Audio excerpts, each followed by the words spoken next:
On today's video, some common drone myths. I'm going to help you keep from getting so worried about that weirdo that's flying a drone over your house.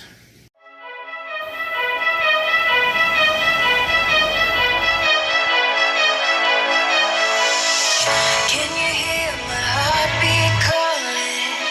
Can you feel the love we're falling? Just take my hand and take me home tonight. Throwing caution to the wind. Afternoon, guys. Welcome to the channel. On today's video, we are going to talk about common drone myths. There's a lot of misconceptions. There's a lot of knowledge that needs to be passed around, especially by those who do not have a drone and they are spreading misinformation about drones when they don't have one. I am a Title 107 FAA licensed drone pilot. Now, along with all the courses I had to go through to get this license, I had to take a test at an FAA registered facility, which happened to be the airport right next to my house, to be able to call myself a licensed drone pilot. Now, what does that allow me to do? That allows me to fly in locations where other people can't. Not unrestricted. There's no such thing as unrestricted access to fly wherever the hell you want. State parks are still a no-fly zone. Can I fly over prisons? Sure. Do they have drone detection systems that will alert? Yeah. But can they do anything about it? No. Can I fly next to power lines? Sure, but it's stupid.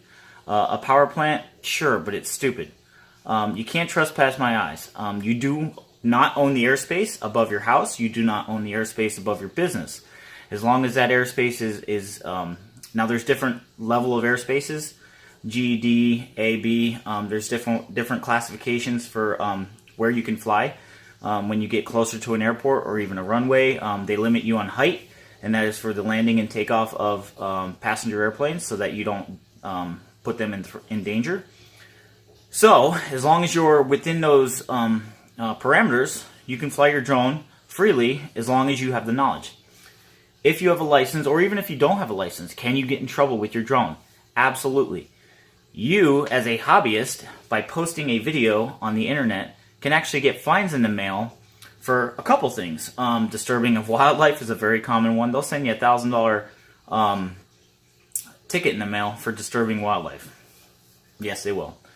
You record a Pepsi truck driving down the side of the road. They will get you for furtherance of a business and then attach a waiver to your video, to where if you gain anything financially from that video, they get a part of it. That is an absolute fact. Anybody that doesn't believe me, follow Heron on YouTube, and he will also instruct you on a lot of the drone laws and a lot of the drone myths. But I'm going to talk about a few smaller ones, just associated with hobbyists and small-time commercial flyers like myself. So I'm going to get my drone out to show you.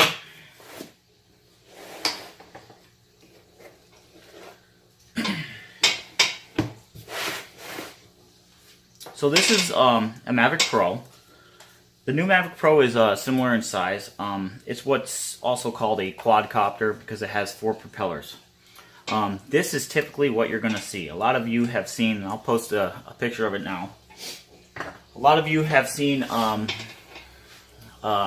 DJI Phantoms. They're pretty common. Most people don't go for the Mavic Pro because they're a little bit more expensive. They have a lot further flight.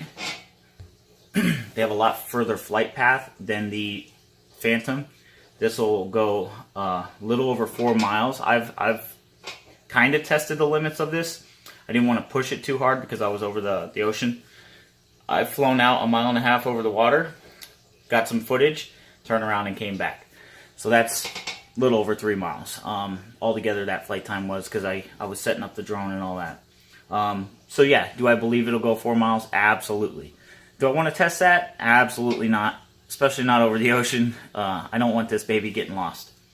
Which brings up another point. Flight insurance. One of the best investments you can buy for a drone is flight insurance. It basically covers damage, wreckage, lost or stolen. If this thing goes into the ocean, they will pay for it. 100% especially since you're going to have GPS locators on this. You're going to be able to show your flight path because your device, it records all that as you're flying. And then obviously you'll have some video if you're recording, and you'll certainly be able to file a claim against this, and they will replace it 100%. There is no deductible. It just goes for a certain amount of time, and then there's limits on, like, they'll investigate you if you're doing it a lot, like if you're crashing a lot or if you're like losing your drone a lot. Obviously they'll look into that. So they have a loss prevention department that takes care of like faulty claims and shit like that. So yes, they do have insurance. You can also have your homeowner's insurance cover these. USAA provides insurance that will cover drones. So, one of the myths I'm going to talk about actually came from a video from a guy that does YouTube. His name's Gregory Salvatore, and I'll show you that clip now. Return to the launch location. Okay. Cool. Yeah, but you have to be careful of that too. Yeah. Because Sick Black Cadillac has a drone. And one day he was out filming and he hit the return to home button. However, he never reset it from where he launched. Oh. Now, So wait a minute. So he hits the button and it just goes. So he's at a park. He's like, oh man, what do I do? He's like, oh, it's gone. He drives home. It's sitting in his backyard. oh, wow. Lucky there. Alright, you heard it. In that video, he told you that he knows a guy. Now, I know this guy too. He has a YouTube channel. I guess you can call it a YouTube channel. He started doing YouTube and then he kind of fell off. He got a lot of subscribers in a short amount of time, and then he doesn't make any videos, so he lost a lot, and basically his channel is stagnant. But he is a car guy, he is a YouTuber, and he has a channel called Sick Black Cadillac. He also has a drone.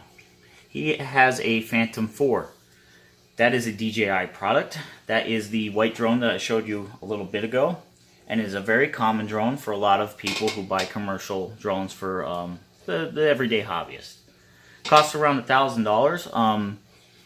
You can get that drone kind of anywhere. They sell them at like Best Buy. You can buy them from. You can buy them used. You can buy them from the DJI website. You can get them a ton of different places. It's a very good drone. It doesn't have the distance of a drone like this. Both of these drones shoot in 4K. Both of them have similar connectability between the controller and the drone itself. This one uses OcuSync. So you can actually like use the headset and all that.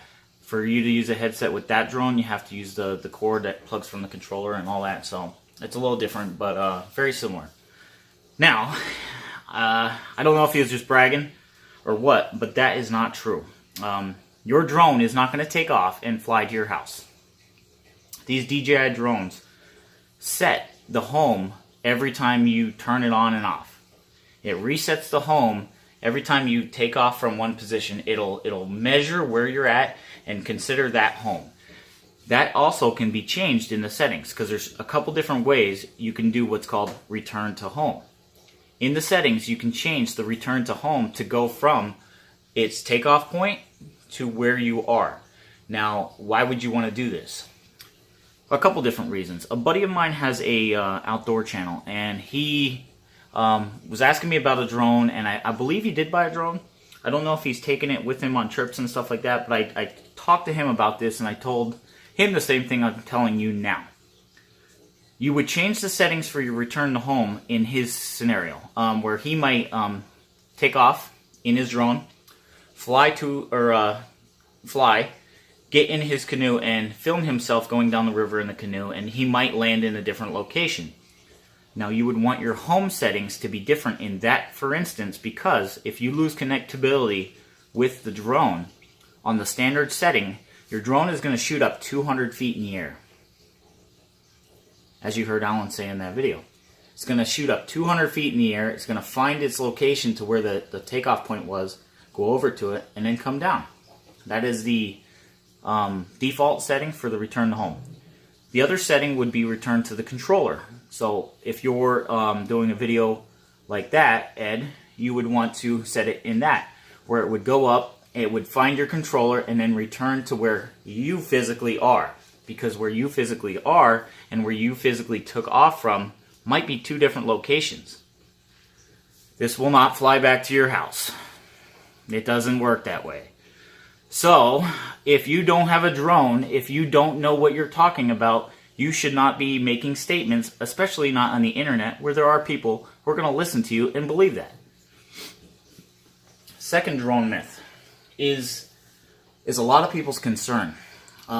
A lot of people have concerns that a sex offender or a pedophile might get a hold of one of these drones and be zooming over your house and be taking all these videos of private things over your fence and this and that.